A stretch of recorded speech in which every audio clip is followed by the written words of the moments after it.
In this video, we will show you how to repair a thermoset polyurethane part using the airless plastic welder. This is a urethane Chevy bedside panel with a chunk missing. It also has a crack and some smaller areas missing. We are going to take a section from a scrap pickup bed and splice it into the missing area. First, clamp in the donor section behind the missing section. Once it is clamped into position, use a marker to trace out the edges of the missing area onto the donor section. Cut the patch out of the donor section using a jigsaw. Trim the edges as needed to get the best fit possible with the patch panel.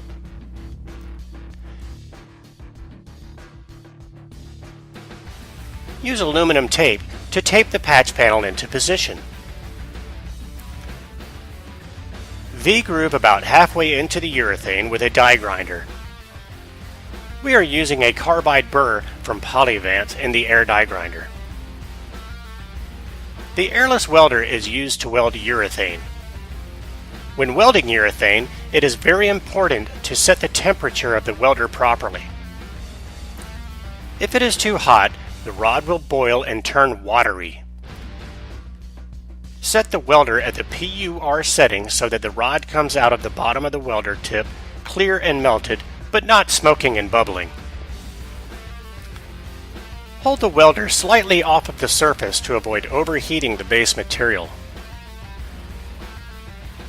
Because the fender is made of thermoset urethane, it is not meltable.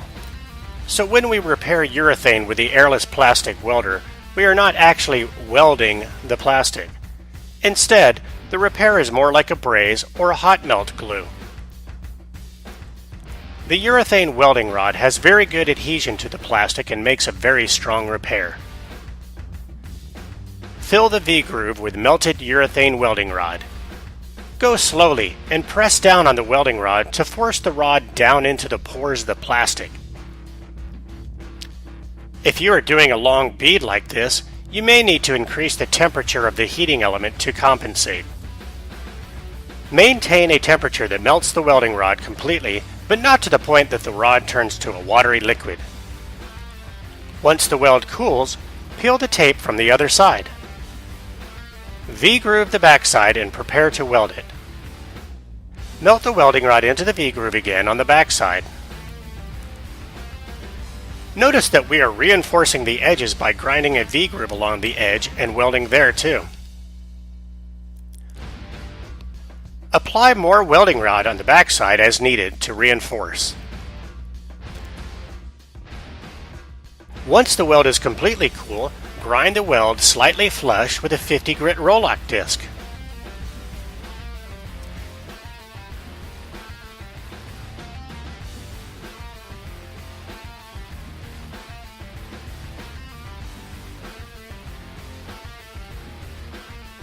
Use 80 grit and a DA to feather back the V-groove and paint to prepare the plastic for filler.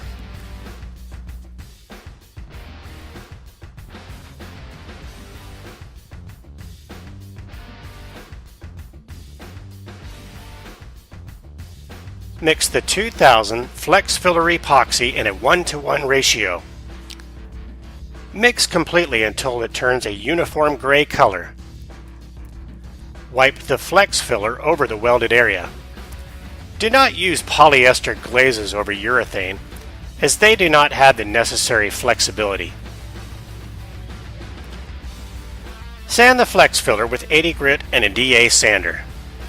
Do final profiling with a sanding block. Once you have achieved the final shape, sand all over with 180 grit paper and feather the paint back and blow the dust free. Finish the repair by spraying one of Polyvance's flexible waterborne primer surfacers.